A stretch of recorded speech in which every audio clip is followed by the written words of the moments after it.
Welcome back to another video. Today we are on A Course in Miracles. It's upside down, of course. Chapter 2, Part 2, and Lesson 9.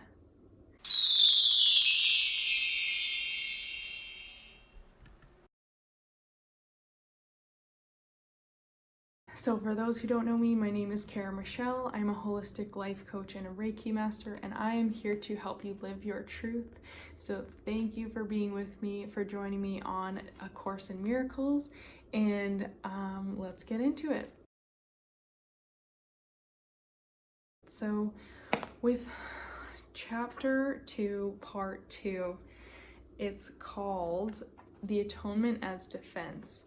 And so it's really talking about letting go of the fear and realizing that there is no such thing as error or mistake, and being able to step into this place where you can shed the past and you can let go of all of these beliefs and these thought patterns you have around how many mistakes you've made and how you're not good enough and how you did this wrong and that wrong and everything wrong.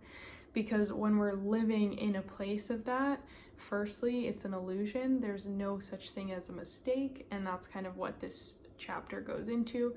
But it keeps you limited. It keeps you from showing up as your brightest self. It keeps you from feeling confident and showing up in the world doing the things you love doing at your highest potential, right? It really just keeps you stuck and playing small, which, as we've discussed throughout the previous videos, is not the point. So A Course in Miracles is here to help you start living the miracles and embodying them. And Part 2 is all about how we need to let go of the belief and the perception that we've made an error and a mistake, and just shed that, leave that behind so that we can move forward. So here it talks about you can and should deny any belief that error can hurt you. This kind of denial is not a concealment, but a correction, and your right mind depends on it. So it's really saying that to deny the belief that error can hurt you. Because if you believe that error can hurt you, you're never going to do the things you want to do. And take a second to reflect in your own life of what kind of things you've avoided doing because you have been afraid of making a mistake, or afraid that it's not going to work out, and afraid of failure. And this is a big one we all face day to day. But I know for me, even starting my business a few years ago was like this fear of failure, and what if it doesn't work? And what if I make a mistake, right? But what I've learned over time, as I know pretty much all entrepreneurs do, who continue on with their journey and who don't give up, is that there is no such thing as a mistake. It's all just a learning lesson and a learning curve to get you to where it is you want to be. And when you start to see life that way, you don't feel down, disheartened, you don't beat yourself up when something doesn't work out. You just realize that it's redirecting you, or it's helping you evolve for the next time you do something like that. It's teaching you. And I love saying this to my clients, but really turning your struggles and hurdles into life lessons instead of letting them hold you down. And for some reason, I'm totally blanking out.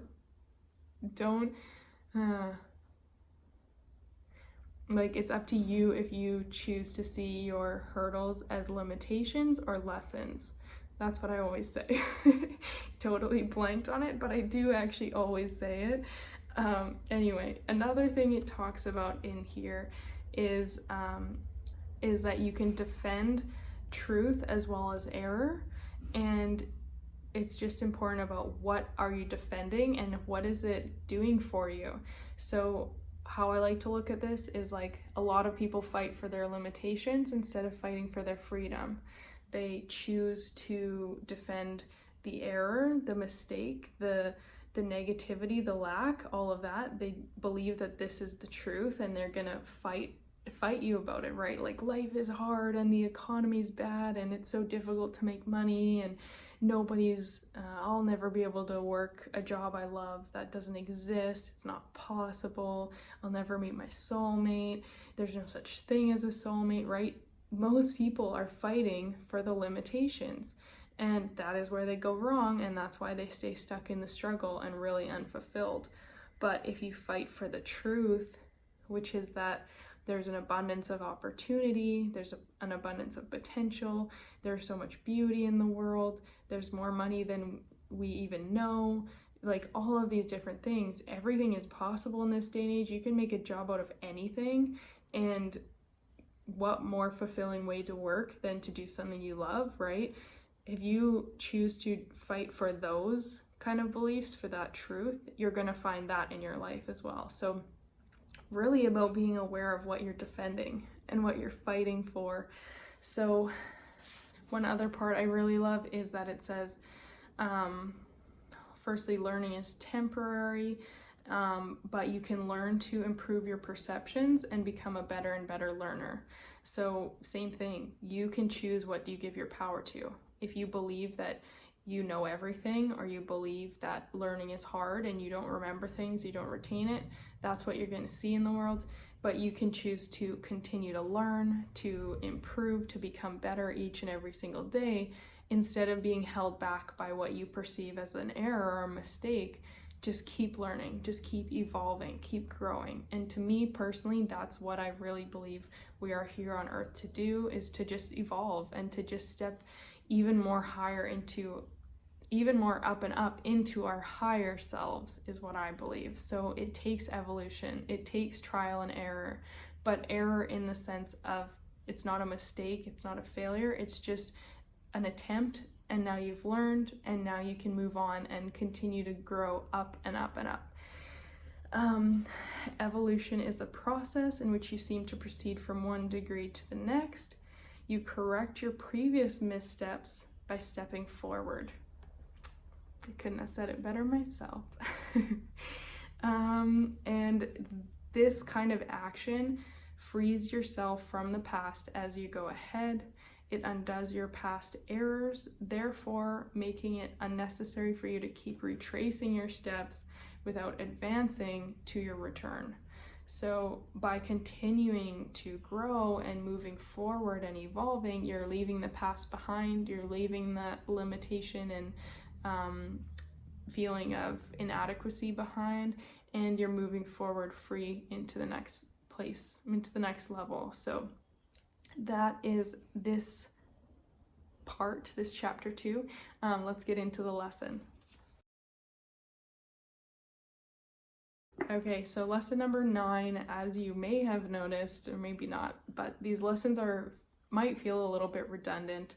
They're kind of similar, but just rephrased in like a few different words.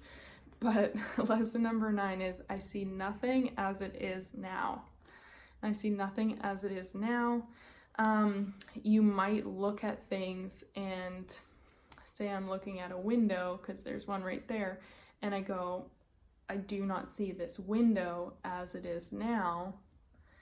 It's kind of like a hard concept to wrap your head around, and you're kind of like, well, you're either thinking of the past lessons of like, well, yeah, because I'm seeing it as what I've experienced from it in the past, or you're seeing it and going like, why am I not seeing it as it is now? Well, I'm looking at it right now in this present moment today, and I just see a window, a clear pane of glass.